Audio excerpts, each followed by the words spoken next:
You're listening to Civic Media. You can tune into any of our live shows on any radio station across the state with the Civic Media app. Find us in your phone's app store and listen anytime, anywhere.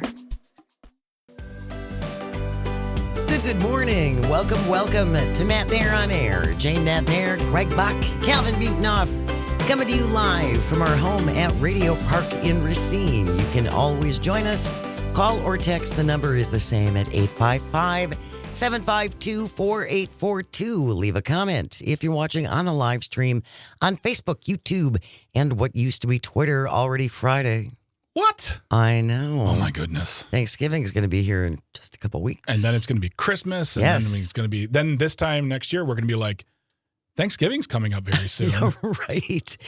So it's Friday, so Dan Schaefer will be here, Civic Media's political editor and the creator of the multi-award-winning Recombobulation Area. You know, on the Recombobulation Area right now, Jane, you can find a wonderful story written by our very own Dan Schaefer, where he talks to our very own Jane Matinair about your illustrious 40. I'm calling it 45 because 45 just sounds better. Just do you want to round up? Yeah, I'm going to include school in there. Thanks. 45 years in radio and what you've seen, what you've been through, how you have persevered, and how, as you have put it many times, you're retiring on top, in my opinion, with, the best show ever.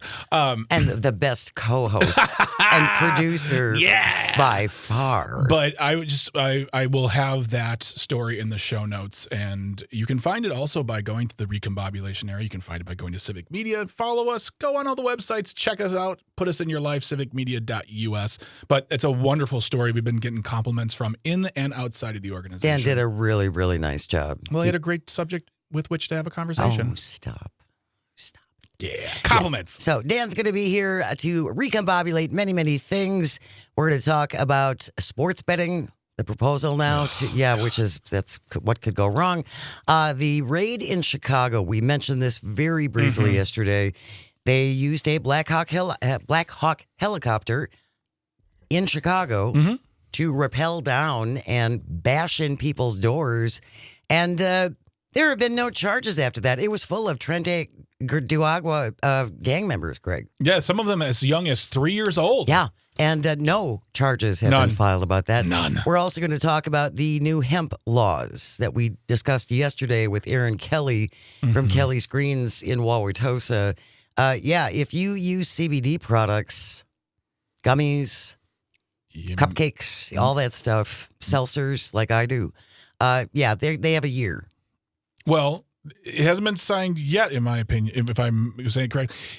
It is not done as of this moment, if I'm correct. I don't believe he has signed it yet, but will he? Well, Probably. that's true. Yeah, that's true. And they will have a year, and now there is a measure from a Hubertus lawmaker, a lawmaker from Hubertus, I should say, to kind of codify the language on a statewide basis, and it will put lots of people out of business, lose jobs, and people who rely upon this will have to go to other states. So we'll talk more about this. Let's go back to pharmaceuticals. That's always worked so well.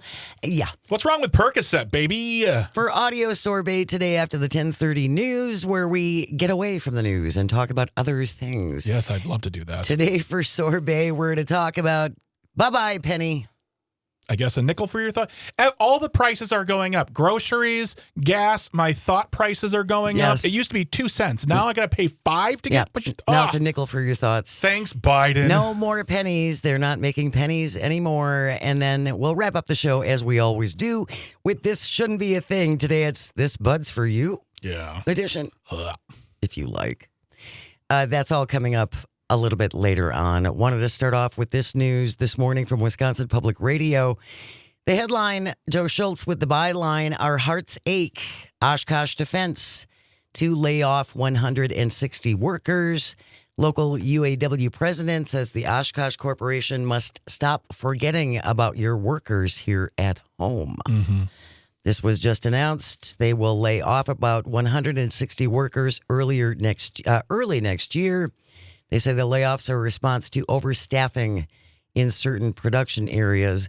But this is part of a larger thing that I think a lot of economists are keeping an eye on, are job losses.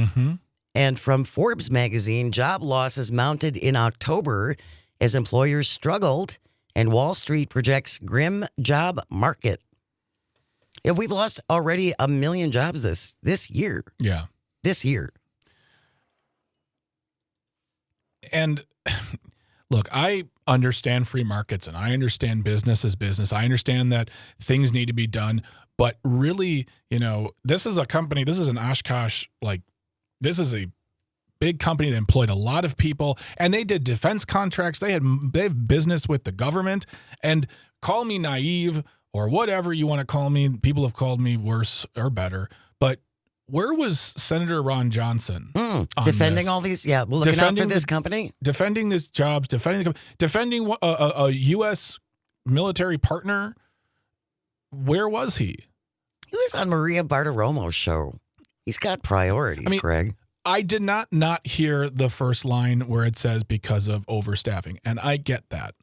But 160 jobs is a lot, and I just want to know personally, where are our leaders here in the state? I mean, I'm not going to, honestly, I'd say Tammy Baldwin, but Tammy Baldwin is always working for everybody all the time. She's probably making a phone call right now trying to get someone funding or a job, but it's getting very dark here for people who are needing to find jobs. Or the jobs report from last month was not good. It was one of the worst. The revised job numbers are always looking terrible. And we have an administration and people who support this administration. People are lawmakers in Madison who say, it's great, we're fine. Things have never been better. Prices are down, you guys. Yeah. Everything's down. And then on top of that, and we just mentioned it before, and we'll talk about it further with Dan, if we make hemp completely illegal, that's another just bunch of businesses and jobs that are gone. We have those outlets all over the state. All over the state. And we're going to hand that money over to Minnesota, Michigan, Iowa. You guys. Iowa. But so, yeah, it's just really frustrating. And that also brings up the topic that you wanted to talk about, which is, okay, what about people who want to come here and find jobs? That's just as tough now. Yeah. Well, again, as we are dealing with about 1 million job losses already this year, President Trump had a sit-down, a one-on-one with one of his favorite people, Laura Ingraham from Fox. Oh, yeah, I've heard about her. Yeah. They were talking about the HB1 visa program. Now, if you remember, of course, Donald Trump's whole platform is America First, America for Americans. Mm-hmm. Good American jobs for Americans, except when it comes to people with talent, apparently.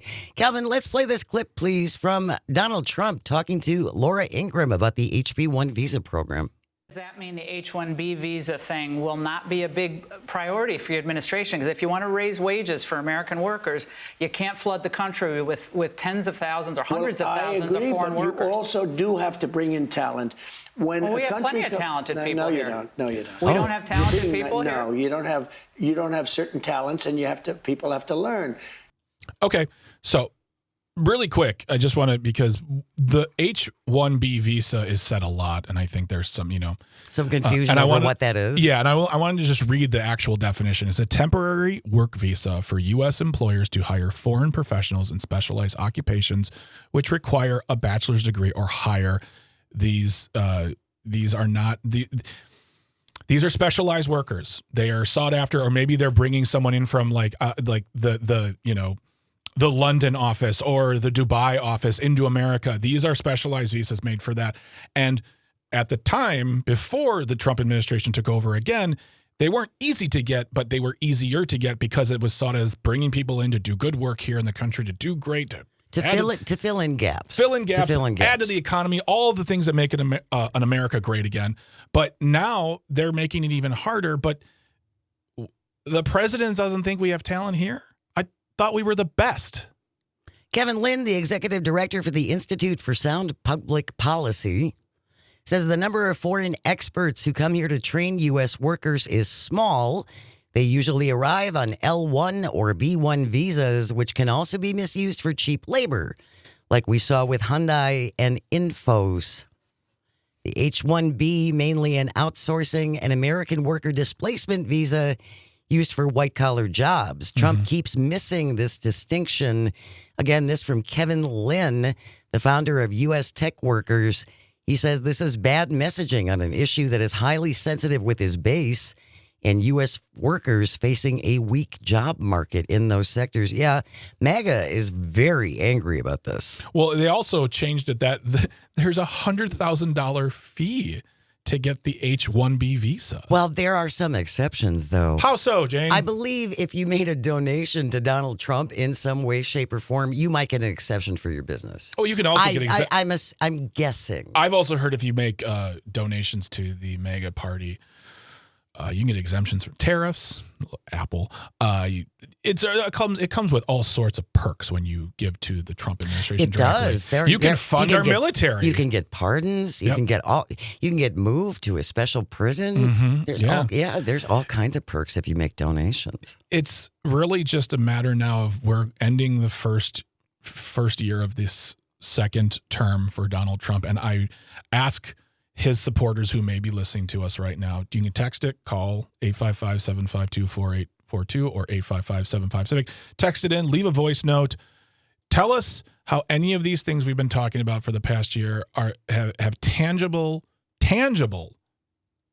certifiable results of the good, whether it's, he loves to talk about lots of money from tariffs. He's going to fund a lot of things from the tariff money, by the way, whether it's the farmers or it's a $2,000 tax credit or money for health insurance. But don't forget, we're going to reverse some of those tariffs to help bring grocery prices down on things we don't grow here. So apparently consumers do pay tariffs. Yeah. And I feel like, I don't say this often. I feel bad for Scott Bessent because I feel like he's the official sword fall uponer on that one because he's the one who's been talking about that point specifically and been hit by the major media market saying, so it is a tax on us. On consumers. Yeah. So this is not creating a better country. And if you believe that this 1 to 2 years of pain is something necessary, 2 years of pain, that's what Elon Musk said. What is going to be the outcome? What is going to make this country, what are we going to look like by 2028? By the time we should have another election, maybe, for president. Reading all these stories, and then we have these leaders in Washington saying, well, everything is great. Everything is great. And if it's not, it's Biden's fault. Yeah.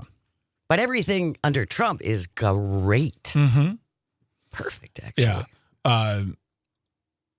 I just truly don't know where we're going to be at this time next year. And I don't want to be a downer. And if I'm sounding like a downer, I apologize. myvote.wi.gov. You want to talk to your representatives. You can call the president. You can call the White House if you'd like. They'll pick up their gold phone.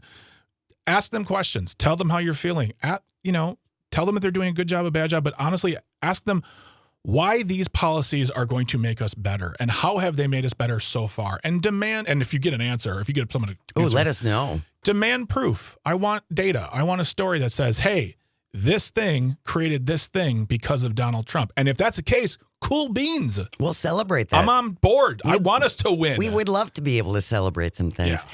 When we return, DEI is bad. Terrible. Except why? Except you'll have to find out.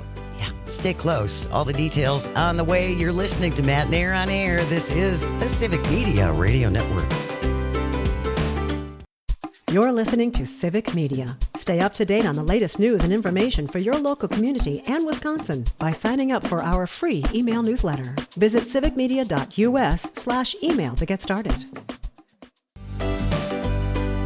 Good morning. Welcome back to Matt Nair on Air. Jane Matt Nair, Greg Bach, Calvinator on the board, coming to you from our studio at Radio Park in Racine, where you can join us. Call or text at 855-752-4842. Leave a comment if you're watching on the live stream. Good morning, live stream on Facebook, YouTube, and what used to be Twitter. Coming up after the 9:30 news, Civic Media's political editor, creator of the Recombobulation area, Dan Schaefer, is going to join us to kick around many, many things, including the little hemp legislation that got snuck into the bill to reopen the government. I still don't understand why people don't have to claim when they wrote those things and slipped them in like our Ron Johnson being able to sue for $500,000. Anyway, I'm getting sidetracked. We were also told it was a clean CR. Yeah, not so much. Yeah. But yes, Dan Schaefer will be joining us very, very shortly. Stick around for that. DEI is bad. DEI, Jane, is terrible. It's terrible. It's awful. No one should get any special breaks because of their sex or their gender or a disability or anything like that or their skin. color. No special breaks for anybody except well, when you belong to the president's family. Yeah, when you come from that gene pool, which then there's all kinds of exceptions. Jane, we're calling them opportunities. Oh, it was an opportunity. It's an opportunity. Donald Trump's granddaughter, Kai Trump. God, that's a name. One of Don Jr.'s kids. This is from the Daily Beast. Lee Kimmons has the byline. Kai Trump bombs into last place in Nightmare Pro Golf debut. The president's granddaughter got into the tournament on a sponsor's invitation. Kai Trump is a senior in high school, reportedly a relatively accomplished golfer. Or not. And I don't golf, and I don't live in that world. It's my understanding, though, for tournaments, you're invited, and you have to be of a certain caliber in order to compete in some of these tournaments. Yeah, you have to be ranked. You have to be, Yeah, Kai Trump isn't even ranked in the top 450 juniors in the country. Not in the top 450. Not. She's 19. She's 18. She's 18 years old. Yeah, I have to imagine that must have been a fun weekend for people to have to walk around and tell her how great she's doing. Because honestly, there are probably sponsors and or higher ups from that tournament telling individuals, you gotta keep it cool. You cannot speak poorly. You cannot don't even throw crack any shade. Don't throw shade to anyone because it'll get back. I mean, that is the problem. This young lady, I don't know her from Adam, but I asked you the question before we went on the air. Is there a single Trump who excels, who just excels on their own, of their own volition, of their own merit, on their own ability? Are there any of them that actually do excel? Because it feels like every time we talk about a Trump in the Trumpaverse, it's always a grift. It's always a handout. This is DEI to the hilt. Kai Trump did not earn her way into the tournament. She was handed a sponsor exemption, a discretionary invitation that goes around competitive qualifying. So, yeah, she didn't have to qualify for it. She didn't have to earn her way into it. This one came courtesy of Gainbridge, the event's title sponsor, and a financial services brand owned by Dan Doyle, who owns Pelican Golf Club. He is the one who put in the exemption saying Kai Trump's social media reach will bring a lot of viewers to the event. So she's going to bring us lots of attention. So even though she's not qualified, we'll let her in. And she's also the president's granddaughter. You better let her in. You better let her in, because if you don't, honestly, that's how it works. There will be punishment. There will be retribution. You will become the news story, even though all you're trying to do is golf. And hey, man, live your life. My mom watches golf, loves Scotty Scheffler. But it's just a matter of that's how this operates now. We see colleges paying them off to leave them alone. News networks paying them off and or firing people to leave them alone. Hiring people to invoke their practices to keep the Trump administration off their back. And those are all real examples. Jimmy Kimmel, Columbia University, CBS, they've all capitulated. People capitulate because if you don't, he whines. It becomes a 24-hour news story. And then that consumes the fact that we haven't released the Epstein files. They are normalizing the legacy of Jeffrey Epstein, and they are taking our money away and giving it to billionaires. That's the problem. Yeah. And by the way, really quick, Tom Tiffany tweeted out a week ago about DEI, and he said that we will get rid of race-based hirings. And I just want to put this out here. If you believe when you think DEI, the first thing you think of is race-based hiring, you don't know what DEI is, and you also probably kind of racist, because that's not what DEI is. Well, again, it's DEI is bad, bad, bad, except when there's a Trump involved. Yeah. Then it's a special exemption. Mm-hmm. It's a special exemption. exemption. Yeah, it's Ronnie from Horicon texting in, listening on WAUK says, well, hey, Lara can sing. boom. Thank you, Ronnie, for wrapping that up with a laugh. Oh my gosh, there isn't. I don't know. Maybe his niece, Mary, the niece who wrote the book. Mary. She's not a grifter. No, she actually earned it. She went to college and she earned her degree, and she's a psychologist, isn't she? She is a very strong woman to be part of that. Yeah, But she's made her own way. Again, let us know how it's not DEI. Let us know how America's great again. I really would like to know. I want a list of things and with details and data. Tell us how we are better than we were 1 year ago today. News is coming up next, and when we return, we'll start recombobulating with Dan Schaefer, Civic Media's political editor. Stay with us. You are listening to Matt Nair on Air on the Civic Media Radio Network. Good morning and welcome to Matt Nair on Air. Jane Matt Nair, Greg Bach, Calvinator on the board, coming to you from our studio at Radio Park in Racine, where you can join us. Call or text at 855-752-4842. You can also leave a comment if you're watching on a live stream on Facebook, YouTube, and what used to be Twitter. He joins us every Friday. He is the creator of the multi-award-winning Recombobulation Area.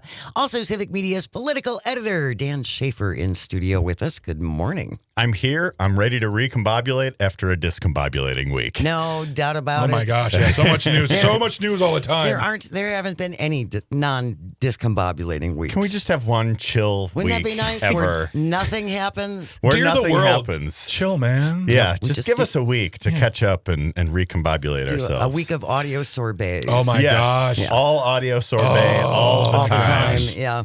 That's not where we are. Yeah, unfortunately not. No. We have a lot of stuff to cover, but Lots let's to start cover, yeah. with the proposal now. Jill Underly finally came out Yeah. after this incredible reporting in the Cap Times about this very disturbing habit, it seems, of the Department of Public Instruction doing what they can to shield, from the public at least, the names of teachers who have been accused of grooming or potentially sexual assault. Mm-hmm. So there was this, as you said, well-reported investigative piece from the Cap Times that was a year in the making. I believe there are multiple parts of this and all of that, but it is, we've talked about this over the last few weeks on the show, right? So like when it initially came up, we talked about how this was a big deal, when we needed to respond to this. We followed that up when there was a assembly committee hearing where Dr. Jill Underly, the head of the Department of Public Instruction, was invited to attend this meeting and speak and answer questions about what was in that reporting. And she had a personal conflict and did not attend. And Prior I think commitment. We were very critical of that decision.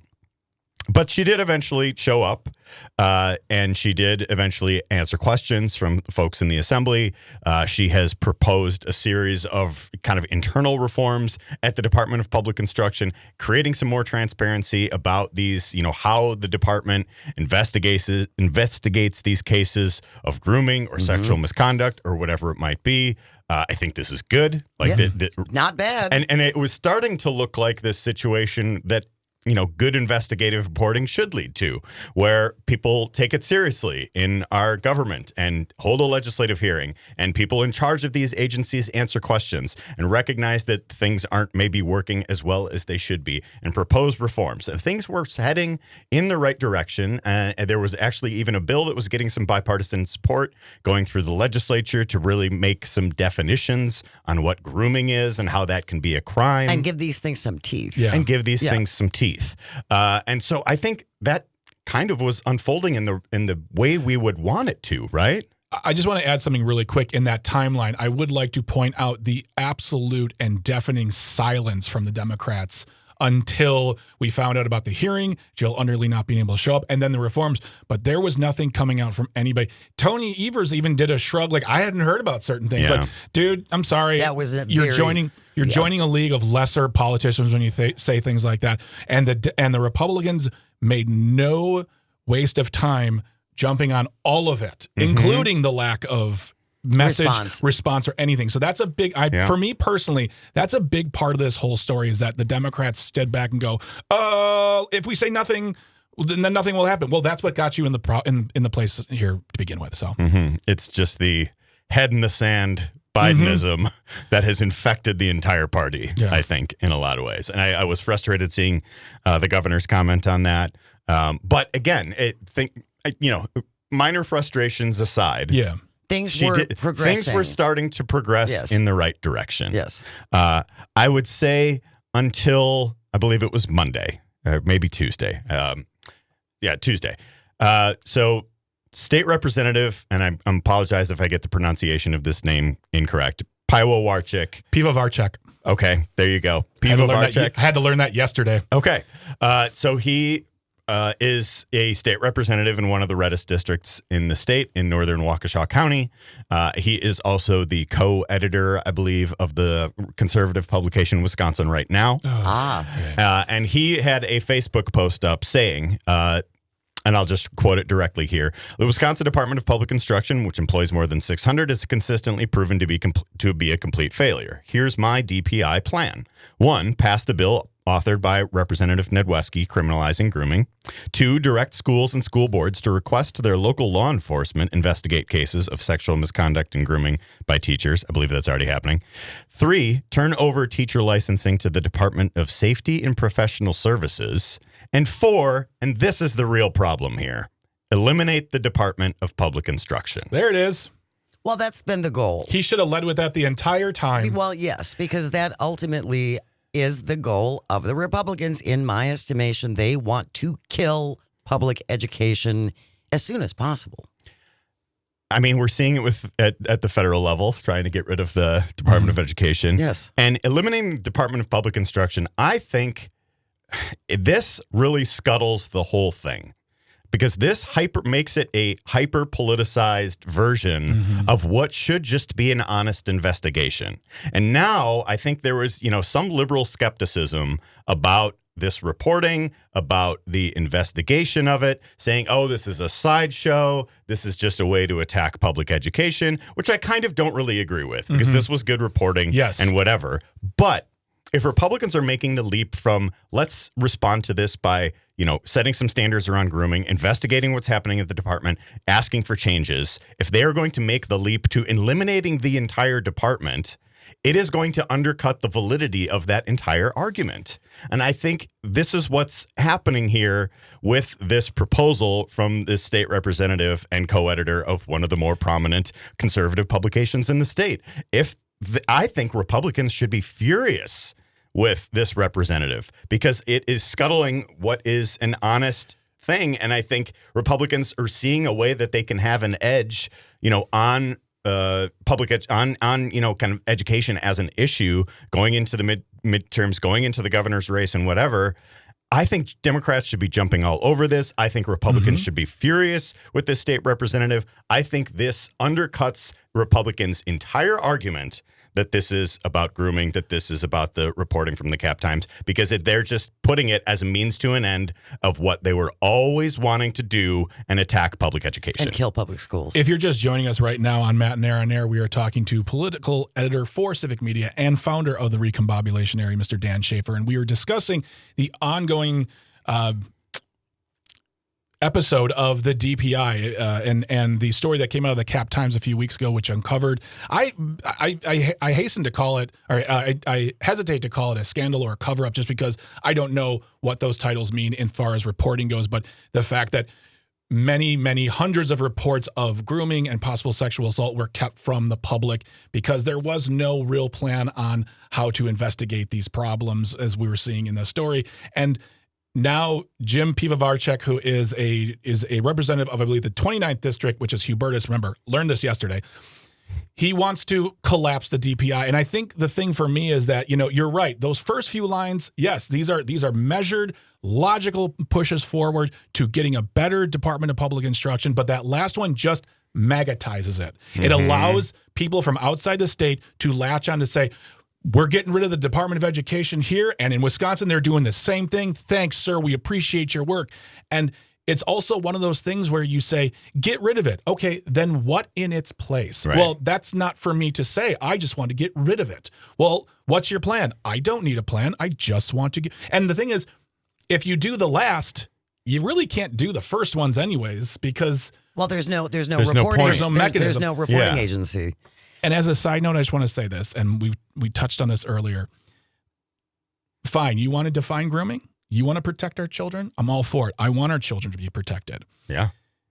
We are living in a country right now where a man who is dead is being rechristened as a saint as not as bad because of what he did to children. So and I said this yesterday about the hemp thing, which we'll get to, but Mr. Pivovarczyk, which you are, if you were listening, you're not, but if you're listening, I hope you are this adamant about protecting our children, about the Epstein files, as you are about our school and possibly being groomed. If you're not, then these are false measures to me. You don't really care. See, I think the fourth point is saying the quiet part out loud. Yes. Exactly. That's all that it is. This has been their goal for a very, very, very long time. It's in Project 2025, killing public education. Why do you think we're funding two separate school systems right now with taxpayer money going to voucher schools? This is paving the way. This is setting the table to get rid of all public schools, in my estimation. And so he's taken legitimate investigation, legitimate reforms, legitimate progress, bipartisan support for a bill making meaningful change that is going to help keep students safe, but he is using it as a Trojan horse to attack public education. Absolutely. And that, to me, is preposterously absurd. And I think Republicans should be furious with him. I think Democrats should be talking about this all the time. And I think that, and I've even seen, I got into it with Wisconsin Right Now a little bit on Twitter this week. Me, never. Arguing with Republicans on social media, me, never. Never happens. But got a little bit in the back and forth with this. There were a couple of people saying, yeah, we should eliminate the Department of Public Instruction. You make that your platform for next year, Democrats are winning a trifecta. Yeah. Why do you think, though? I think Republicans aren't furious about this because they agree with this. Well, and I think that is the tell. I think the fact that they are not coming out and saying, this is a terrible get this idea. out of here, we don't want to do this, is telling to me that they are not opposed to this, that they would be on board with this types of attacks to public education because we were not born yesterday. Yeah, I also think, though, that even if they do disagree with it, they're not in a place now where they can disagree out loud, or it costs them credibility, costs them committees, it costs them possibly their job, too. Ms. Artie T on the live stream says, of course, the Republicans want to end public education. It's always been their goal. End public education and have only private religious schools paid by taxpayers. Absolutely. But they don't want their kids indoctrinated by public schools. No. Because that would be bad. No. That would be bad. I think you make a really good point, Dan. I think, again, we're not hearing Republicans freaking out about this because they agree. Exactly. This is what they want to happen. Yeah. And I had one person in my replies who's a Republican who I go back and forth with from time to time saying, you can't just say one crazy proposal is representative of the entire Republican Party. Isn't that what Republicans do on every issue with Democrats? Absolutely. Find one weird, crazy thing and then make that the symbol of the whole party. Of course. And this is not just one guy. It's the editor of a publication they are constantly quoting and everything else. The person equated it to Ryan Clancy, who is a part of the Democratic Socialist Caucus. You don't say, whatever Clancy proposes is indicative of the whole Democratic Party. They do that all the time. Constantly. I think that if you say something out loud and no one disagrees, then we have every right to say, well, then you all must agree because no one has disagreed with this point. Right. So it is part of your plan. We're going to continue recombobulating with Dan Schaefer, Civic Media's political editor. Stay close. You are listening to Matt Nair on Air.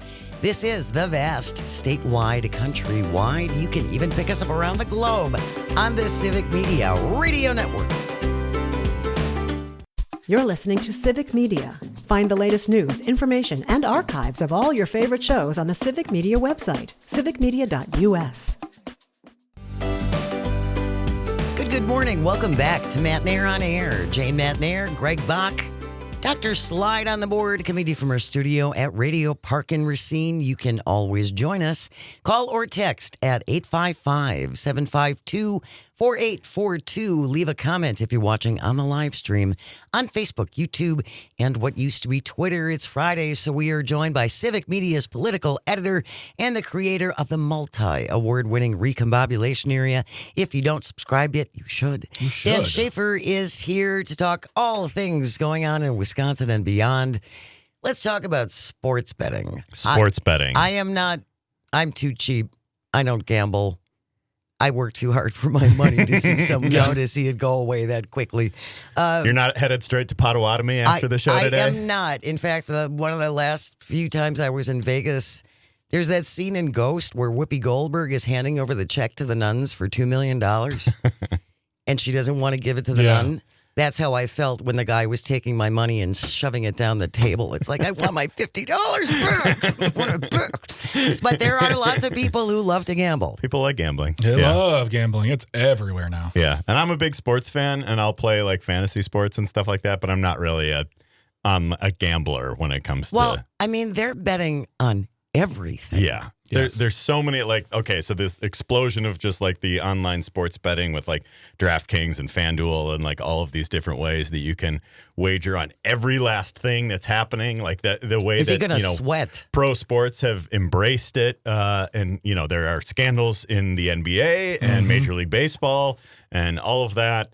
And so, like, what's happening now in the Wisconsin State Legislature, the reason we're talking about this is there is a bill with bipartisan support that is moving very quickly through the Wisconsin State Legislature that would essentially legalize a version of sports betting and online sports betting in Wisconsin. So we can debate that on its merits, but like the proposal is based off something in Florida. They, like Wisconsin, have a number of, kind of like tribal casinos and whatever it is. Right. And so like the model is called the hub and spoke model. So the hub being the tribal casino that would host like the data servers and like the actual websites and whatever else to have these kinds of sports betting. And then the spokes of this per se being each in person's individual phone device or whatever it might be to make these various wagers. So it is something that Florida adopted, I believe, within the last couple of years here, and they're taking essentially the same model to bring it to Wisconsin. And so, I saw yesterday that the conservative law firm Wisconsin Institute for Law and Liberty put something out saying that this was unconstitutional and we're against it. I'm taking that with the entire salt shaker as I do. I think that's fair. With everything I think that's Wisconsin Institute for Law and Liberty. Yeah. But at the same time, this is moving very quickly, and I do wonder if people think this is ultimately the right decision for Wisconsin. 855-752-4842. Do you do sports betting? Should we have more of it? How much money have you lost? Oh, I'm sorry. That's just my question. 855-752-4842. The question I have, though, I feel like betting in this country is the worst kept secret, because if I live in Wisconsin right now, which I do, I can start betting on things right now. Correct? I can open up my phone and go on a FanDuel or... You cannot. Oh, I cannot? Yeah. See, I didn't know that. So I can go. So I can go to it. Okay, go on. Here's an example. So like I said, I play fantasy sports. Yeah. So like if I'm opening up my fantasy app to set my lineup for the day, and I'm in Wisconsin, it has all the normal things. If I go to Illinois, it shows up all the different bets I can make on all of these individual players within that same app and stuff like that. And we don't have that in Wisconsin. My second question then would be: is that if this goes through and it becomes legal as a wheel or the wheel and spoke, hub and spoke. Sounds like a bar I'll never go to. What are the tax ramifications, any sort of incentive for Wisconsin as a state? What do we get based on this law? What do we get out of it? Yeah. I mean, we're not going to legalize weed anytime soon. So where's our quid pro quo? Yeah. What do we get? Yeah, I think it is. I think there is some way that this will, generate some sort of revenue for tax revenue for the state of Wisconsin. I think it recognizes that there are hundreds of million dollars that the bipartisan mix of legislators who are putting this forward, and I'm quoting from the Wisconsin Examiner piece here, say that hundreds of millions of dollars in unregulated online sports bets are already being made in Wisconsin, so that legalizing the practice will kill the black market while providing tax revenue and certain consumer protections. So we can do this with gambling, but not with weed. Just so I understand that. Gambling is bad. There are people who do bad things with gambling. This has bad ramifications for some people. But because it's going to go on anyway, we should legalize it. Am I following that logic correctly? You're following the logic correctly. Because I'm not very smart. So Are you listening, Mr. Pivovarchuk? Speak slowly. Seems like that. an argument you've been using lately regarding weed. But Sue from Franklin texting in, they'll never tell you how much they lose, only how much they win. Yeah. I just don't understand why at this point, I mean, ESPN has their own gambling site. Everything's sponsored by DraftKings and FanDuel.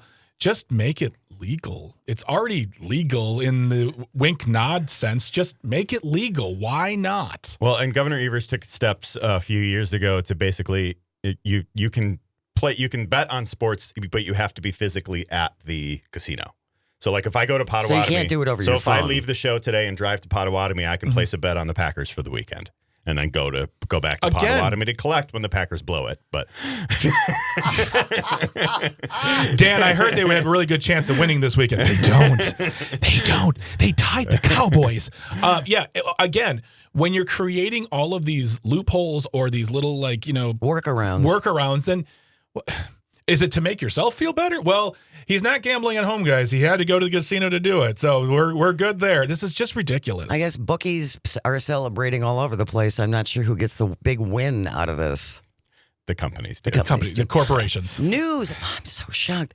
News is coming up next. Stay close. You are listening to Matt and Air on Air across the Civic Media Radio Network. Don't go away. The national news cycle never stops, but it can be hard to find news about your local community. Civic Media is dedicated to providing quality local and state news coverage across Wisconsin. With the Civic Media app, you can get notifications about local stories that matter to you and your community. Find the free Civic Media app in your phone's app store and choose notifications from the menu to tell us what kind of news you want to hear about.